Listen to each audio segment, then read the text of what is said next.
Perkenalkan, nama saya Dini Melinda Saputri, mahasiswi aktif Universitas Islam Negeri Syarif Hidayatullah Jakarta, jurusan Tarjamah semester 5. Dalam video kali ini, saya akan memenuhi tugas akhir mata kuliah terbagi menjadi dua bagian. Bagian yang pertama yaitu saya akan menjawab pertanyaan yang terdiri dari 5 pertanyaan. Kemudian bagian kedua yaitu saya akan menjelaskan pertama prefiks atau lahikoh. Prefiks atau lahikoh merupakan penambahan yang diletakkan di depan kata dasar. Proses pembentukannya disebut sebagai prefiksasi. Proses prefiks dalam bahasa Arab biasanya terdapat dalam isim, fi'il, maupun harf. Nah, contohnya yaitu adalah kata kabirun, berarti besar, yang ditambahkan dengan hamzah di awal menjadi akbaru, sehingga maknanya berubah menjadi sangat besar. Yang kedua, sufiks atau lahikoh. Sufiks atau lahikoh merupakan penambahan yang diletakkan di belakang kata dasar.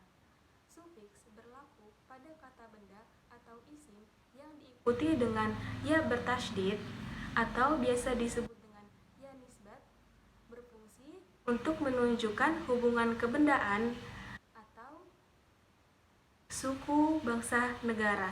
Contohnya adalah kata Indonesia berarti negara Indonesia menjadi kata Indonesiun yang maknanya menjadi bangsa Indonesia. Dan yang ketiga yaitu infiks atau dakhilah. Infiks atau dakhilah merupakan penambahan yang diletakkan di tengah atau di dalam kata dasar. Contohnya adalah kata jabana berarti takut ditambahkan dengan hamzah di tengah menjadi jabanun sehingga maknanya berubah menjadi penakut. Morfologi bila dihubungkan dengan penerjemahan leksikal, maka terjemahan makna katanya menjadi makna yang belum dipengaruhi oleh konteks di mana kata itu digunakan. Jadi, makna yang digunakan itu adalah makna apa adanya, sebenarnya atau asli sesuai dengan apa yang ada di dalam kamus. Contohnya adalah kata roksun, berarti kepala. Dalam kalimat istodama roksu Muhammadu bihajarin, yang berarti kepala Muhammad terbentur batu, merupakan makna leksikal. Sedangkan morfologi bila dihubungkan dengan penerjemahan gramatikal, maka terjemahan makna katanya sesuai dengan konteks dalam kalimat tersebut atau sesuai dengan susunan gramatikalnya. Seperti contohnya yaitu kata insanun secara leksikal dalam kamus Al-Wasit berarti makhluk hidup dan berpikir. Nah, artinya kata insanun tersebut dapat merujuk kepada seluruh makhluk hidup yang bisa berpikir. Dengan demikian, kalimat qoma insanun amamal fasli berarti guru berdiri di depan kelas. Pola-pola nomina atau isim terbagi menjadi 12. Pertama, nomina verba atau isim masdar. Merupakan nomina yang diderivasikan dari bentuk dasar verba berakar 3 pola, yaitu fa'ala yang sangat banyak, sekitar 4 buah. Contohnya pada pola fa'al yaitu faham yang berarti pemahaman. Kedua, nomina ficis atau isim marroh.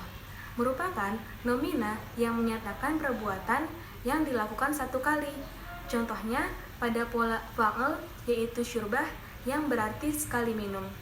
Ketiga, nomina spesi atau isim nau'u merupakan nomina yang menyatakan cara melakukan sesuatu. Pola yang digunakan merupakan fi'lah. Contohnya al-kitbah yang berarti cara menulis. Keempat, nomina loci et temporalis atau isim makan wa zaman, merupakan nomina yang menyatakan tempat dan waktu. Contohnya, maktab dari pola maf'al, berarti tempat menulis atau meja. Kelima, nomina instrumental atau isim alah, merupakan nomina yang menyatakan alat yang digunakan untuk melakukan sesuatu. Contohnya, miknasah dari pola mif'alah yang berarti sapu. Keenam, partisipal aktif atau isim fa'il dan partisipal pasif atau isim maf'ul. Salah satu pola yang digunakan untuk partisipa aktif seperti katib dari pola fa'il yang berarti penulis. Dan untuk partisipal pasif, contohnya seperti majhud dari pola maf'ul, berarti buruh. Ketujuh, nomina unitatis atau isim wahdah, merupakan nomina yang menandakan satu buah dari sebuah jenis benda atau sebagian dari keseluruhan yang terdiri dari beberapa bagian yang serupa.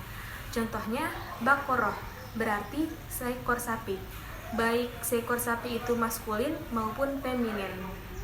Kedelapan, nomina abundatif vel multitudinis atau isim kasroh, merupakan isim yang menandakan tempat objek yang ditandai dengan bentuk nomina yang membentuknya dalam jumlah besar. Pola yang digunakan adalah maf'alah.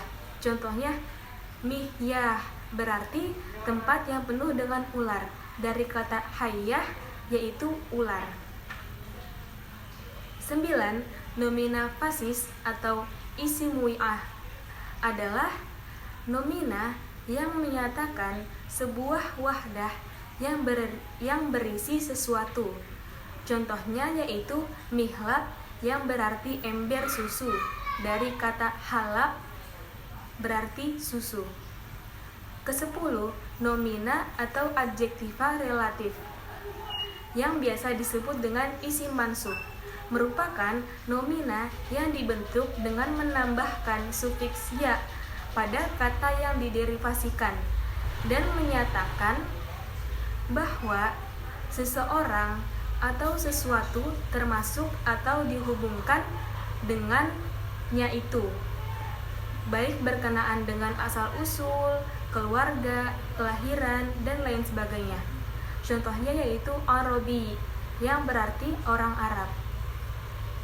Ke-11, nomina abstrak sifat atau isim kaifiyah, merupakan nomina yang menggambarkan ide abstrak dari sesuatu yang dibedakan dari benda yang konkretnya, juga untuk mewakili benda yang ditandai oleh nomina primitif sebagai sebuah keseluruhan.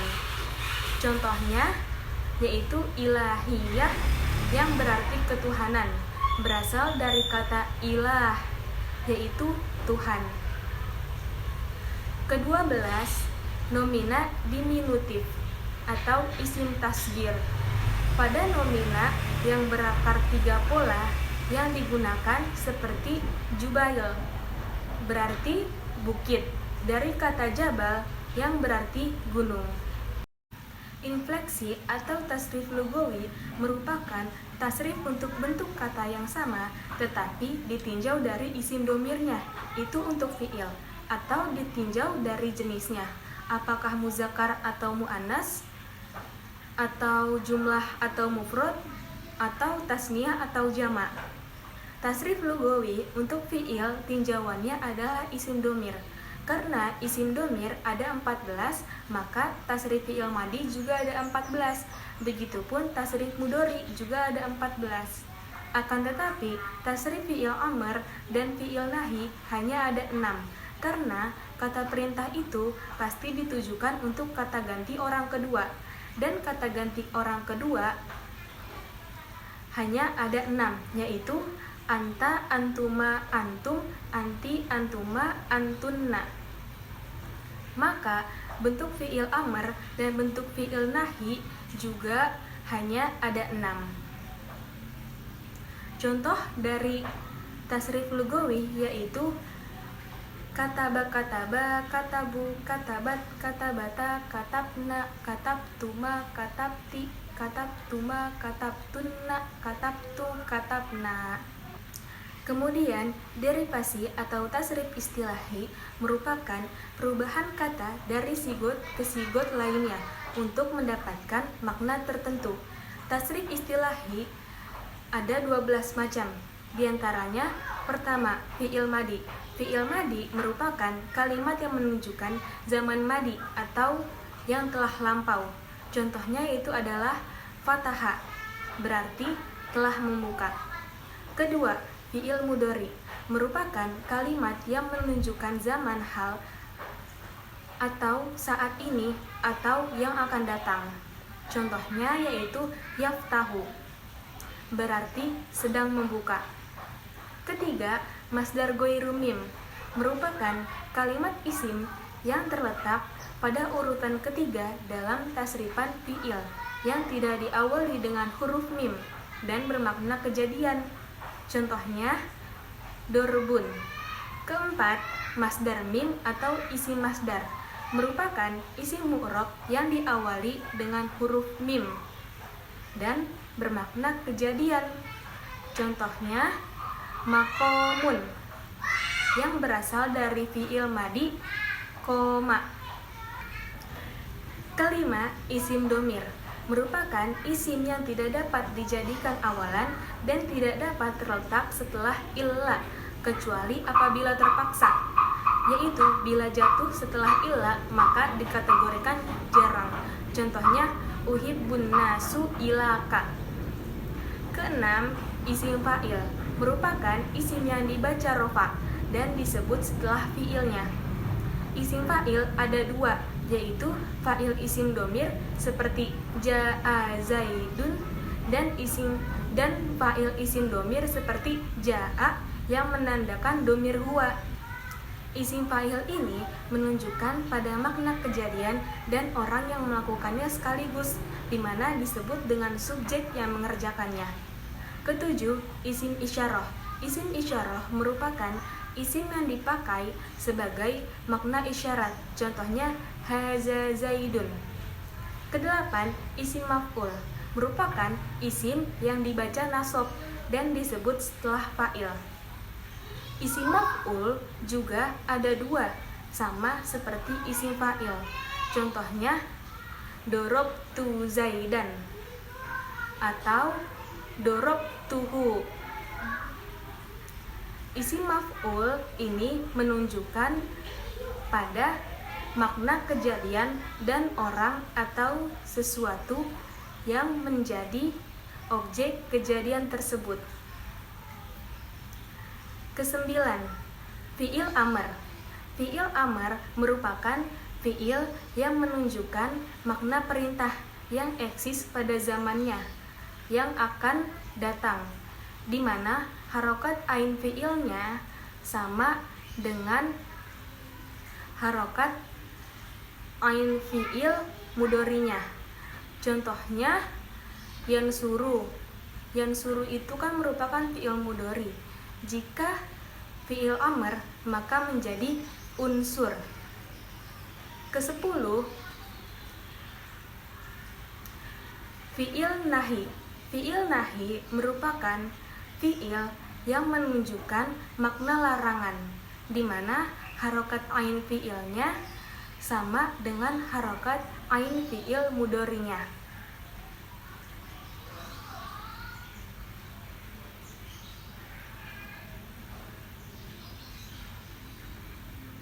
Contohnya la tansur merupakan berasal dari fi'il mudhari' yansuru. Ke-11, isim zaman dan isim makan merupakan isim yang menunjukkan makna masa atau waktu atau makna tempat. Dua isim ini bentuk wazannya sama, akan tetapi maknanya bisa berbeda sesuai dengan pemakaiannya. Contohnya jarol ma'a majrohu, berarti air mengalir di tempat mengalirnya. Dan yang terakhir, ke-12, yaitu adalah isim alat, merupakan isim yang menunjukkan makna alat. Contohnya, miftahun, yang berarti kunci. Morfofonemik disebut juga morfofonologi. Ia merupakan struktur bahasa yang menggambarkan pola fonologis dari morfem, seperti penambahan, pengurangan, penggantian fonem, atau perubahan tekanan yang menentukan bangunan morfem. Proses berubahnya suatu fonem menjadi fonem lain sesuai dengan fonem awal yang dilekatinya dinamakan proses morfofonemik. Proses morfofonemik juga menyatakan bahwa suatu morfem dapat berubah bentuk dasarnya sebagai akibat pertemuan morfem tersebut dengan morfem yang lainnya. Sedangkan morfosintaksis merupakan perpaduan morfologi dengan sintaksis. Keduanya lazim disebut dengan elemen tata bahasa. Frida Laksana mendefinisikan morfosintaksis sebagai struktur bahasa yang mencakup morfologi dan sintaksis sebagai satu organisasi. Kedua bidang itu tidak bisa dipisahkan. Morfologi dan sintaksis adalah satu kesatuan komponen yang tidak dapat dipisahkan satu sama lain. Sebagaimana diketahui bahwasanya morfosintaksis lebih mengacu pada pembagian kelas-kelas kata. Ya, selanjutnya kali ini saya akan menjelaskan tentang huruf atau partikel. Huruf atau partikel adalah kata yang tidak memiliki makna dan berfaedah, kecuali apabila setelah bergandengan dengan kata lain. Semua huruf tanpa kecuali dihukumi mabni. Mabni adalah kelompok kata yang tidak berubah-ubah kondisi akhirnya. Ia selalu dalam keadaan demikian dan tidak terpengaruh oleh keadaan apapun. Huruf-huruf seperti huruf jar, huruf athof, huruf istisna, huruf nida, huruf istifham, huruf nasab, dan huruf jazm seluruhnya tidak akan berubah-ubah keadaan huruf terakhirnya. Ciri utama partikel adalah jika ia berdiri sendiri tidak dapat dipahami. Contohnya seperti lam, hal, fi. Harf terbagi menjadi 3. Yang pertama yaitu harf yang mendampingi isim. Ini juga terbagi menjadi 3. Pertama, preposisi atau harf al-jar. Harf al-jar adalah huruf-huruf tertentu yang membuat kata benda atau isim menjadi majrur. Huruf jar sebagai berikut: min, ila, an, ala, fi, rob, bi, ka, dan li. Contohnya, jalastu alal kursiyyi. Kedua, partikel vokatif atau harf nida. Harf nida terdiri sebagai berikut: ya, a, ai, a, aya, ai, haya, wa.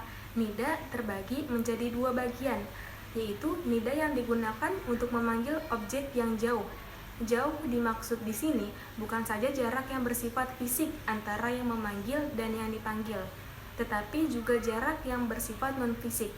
Huruf-huruf nida yang digunakan untuk memanggil objek yang jauh adalah ya, a, ai, aya, haya, wa. Nida yang digunakan untuk memanggil objek yang dekat. Dekat yang dimaksud di sini bukan saja jarak yang bersifat fisik, akan tetapi juga jarak yang bersifat non-fisik. Huruf-huruf nida yang digunakan untuk memanggil objek yang dekat adalah ya dan ai. Contoh dari nida adalah ya Muhammad iftah al-baba. Nah, ya di situ itu merupakan harfun nida. Yang ketiga adalah partikel akusatif atau nasab. Di antaranya inna, anna, ka'anna, lakinna, la'alla, dan laita. Contohnya yaitu innallaha ma'ana. Kemudian yang kedua, harf yang mendampingi fi'il terbagi menjadi 2. Yang pertama, partikel akusatif atau harf nasab. Di antaranya an, lan, izan, kai. Contohnya yaitu uridu an azhaba ilal hadiqati. Nah, an tersebut merupakan harfun nasab. Kemudian yang kedua yaitu partikel jusif atau harf jazm. Di antaranya lam lain. Contohnya yaitu lam yaqra Muhammadu al-Qur'ana. Nah, kata lam tersebut itu merupakan harfu jazm. Dan yang ketiga yaitu harf yang menandingi isim dan fiil. Terbagi menjadi 3 bagian. Pertama yaitu harf al-atof, diantaranya wa, fa, tumma, au, am, imma, bal, la, lakinna, hatta. Contohnya yaitu hadarat talibu summal mudarrisu. Nah, kata tumma tersebut merupakan harf atof. Yang kedua, harf istifham, diantaranya a dan hal. Contohnya yaitu hal istaiqozat sobahan. Nah, kata hal tersebut itu merupakan harfun istifham. Dan yang terakhir yaitu harf jawab, diantaranya na'am, kala, la, bala, jiro, inna. Contohnya yaitu hal tazhabu ilal madrasati bil masyi, la azhabu, la, bal azhabu ilal madrasati bis sayyarati. Nah, la tersebut itu merupakan harfu jawab. Baik, sekian video pada kali ini, kurang lebihnya mohon maaf. Terima kasih. Wassalamualaikum warahmatullahi wabarakatuh.